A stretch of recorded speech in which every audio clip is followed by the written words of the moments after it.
13 News Now begins with breaking news. At least 9 people are hurt after an attempted inmate escape in Pasquotank Correctional Institution. We are told the prisoner set fires in the prison's sewing plant. Some of the victims were taken to Centera Albemarle Medical Center. Others are being taken to Centera Norfolk General Hospital. Reporter Robert Boyd is live near the prison with an update. Robert.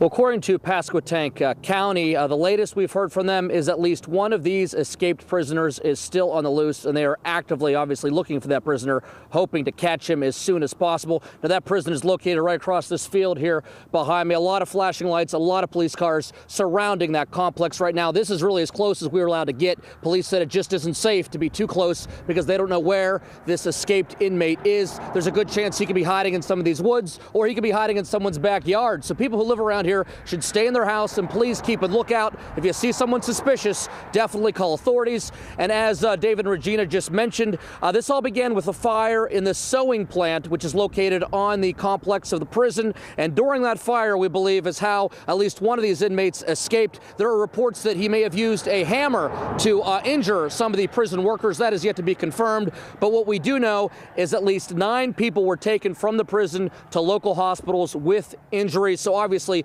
this was a pretty serious situation, and it remains ongoing as they look for that prisoner who's out here somewhere. A lot of schools were put on lockdown. We spoke with one father whose son was on a school bus, and that school bus had to turn around to go back to school because they didn't want to let kids off in neighborhoods without knowing what was going on. They wanted to make sure all the children of local schools returned to homes that at least had parents in them. They didn't want any children home alone while this prisoner was out and about. And right now, again, it remains an open investigation, and we're awaiting the Pasquotank sheriff to give us a complete update. We'll be going to the sheriff's office shortly after this live shot and waiting for official word, because a lot of unanswered questions. How did this fire happen? How did this prisoner injure these employees? If that's what happened. And of course, who is still loose? We don't know how many inmates actually got out. But again, we have been told in the last half an hour, at least 1 inmate remains at large. So that's very troubling for a lot of people who live around here. They're very scared. They want to make sure before they leave their homes that all these prisoners are accounted for,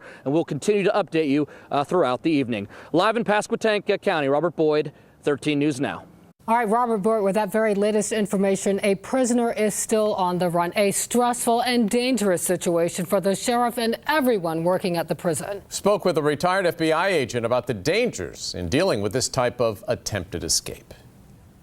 And how do you protect the staff and the guards who are trying to put the fire out with the firemen, and at the same time protect the prisoners who are not involved in that fire, and then apprehend the prisoners who did set the fire, and God knows what weapons they may have.